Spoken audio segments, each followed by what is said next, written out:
সুযোগ নেই।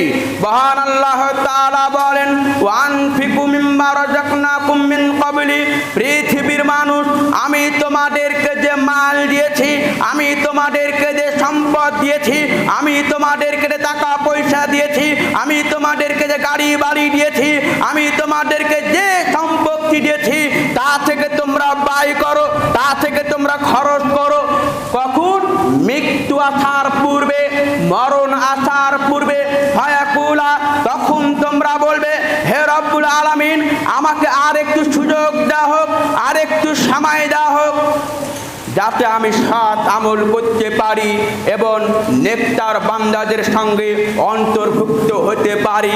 এভাবে তখন সে ব্যক্তি চিৎকার করবে, এভাবে তখন ইয়া নাফসি করবে, আফসোস করবে। কখন? যখন মালাকুল মাউত আপনার সামনে হাজির হয়ে যাবে, যখন মালাকুল মাউত আপনার সামনে, আমার সামনে যখন হাজির হয়ে যাবে, তখন আপনি বলবেন, হে আল্লাহ, আমাকে আরো কিছু সময় দাও হোক, আরো কিছু সময় দেওয়া হোক। আমার সমস্ত সম্পত্তি, আমার সমস্ত জমি জায়গা, আমার টাকা পয়সা, আমার গাড়ি বাড়ি সব করে আছে, দান করবো আল্লাহ, আমাকে কিছু সময় দাও।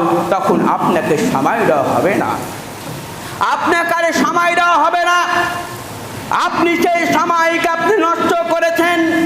যে আপনাকে সময় দেওয়া হয়েছিল 60 বছর, আপনাকে সময় দেওয়া হয়েছিল 75 বছর, আপনাকে সময় দেওয়া হয়েছিল 100 বছর, ওই 75 বছর আপনি আল্লাহর পথে কাজে লাগাননি।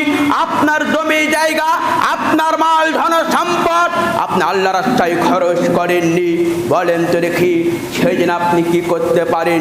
যেদিন আপনি মৃত্যুর মুখে সম্মুখীন হবেন, যেদিন আপনাকে মালাকুল মাউত মৃত্যুবরণ করাবে, যেদিন আপনার দান কবুল করে নেওয়া হবে, সেদিন আপনার বাঁচার কোনো পথ থাকবে না, বাঁচার কোনো পথ থাকবে না, বাঁচার কোনো রাস্তা থাকবে না।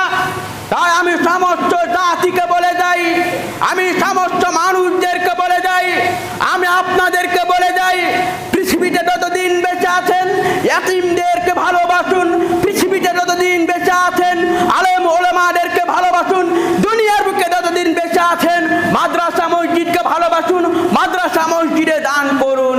তাহলে কিয়ামতের মাঠে বাঁচা যাবে না, মরণের হাত থেকে রেহাই পাওয়া যাবে না। ওই মুহূর্তে আপনার মৃত্যু চলে আসতে পারে।